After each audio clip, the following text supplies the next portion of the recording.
ঢাকায় প্রশিক্ষণ বিমান বিধ্বস্তের ঘটনায় শোক বইছে গোটা দেশে। এর মধ্যে নতুন গুঞ্জন ছড়িয়ে পড়েছে একটি ফেসবুক পোস্টকে কেন্দ্র করে।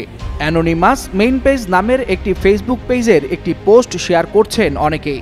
সেখানে দেখা যায় একদিন আগে একটি সতর্ক বার্তা দেওয়া হয়।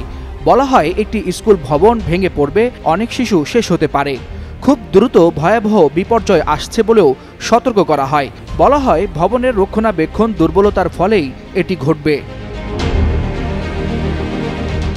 তবে কোথায় হবে, কবে হতে পারে এই দুর্ঘটনা তার কিছুই উল্লেখ করা হয়নি সেই পোস্টে।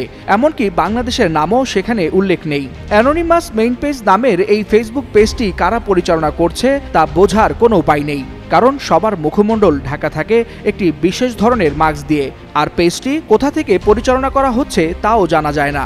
যদিও প্রোফাইল লোকেশনে লেখা আছে হাওয়াই, তারপরও অনেকে বিষয়টিকে মাইলস্টোন স্কুল অ্যান্ড কলেজের উপর বিধ্বস্ত হওয়া বিমান দুর্ঘটনার সাথেই মেলাচ্ছেন।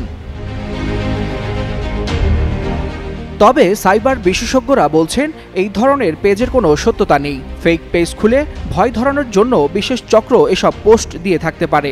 আবার অনেকে মনে করছেন আগের কোনো একটা পোস্ট হয়তো ক্যাপশন এডিট করে দিয়েছেন, সেটাই মানুষ শেয়ার দিচ্ছে বা সামাজিক যোগাযোগ মাধ্যমে প্রচার করছে। এই ধরনের পোস্টকে আমলে না নেওয়ার পরামর্শ দেওয়া হচ্ছে। শুধু এই পোস্টেই নয়, বাংলাদেশের নাম মেনশন করে একাধিক পোস্ট দেওয়া হয়েছে 2,94,000 ফলোয়ারের ওই পেজ থেকে।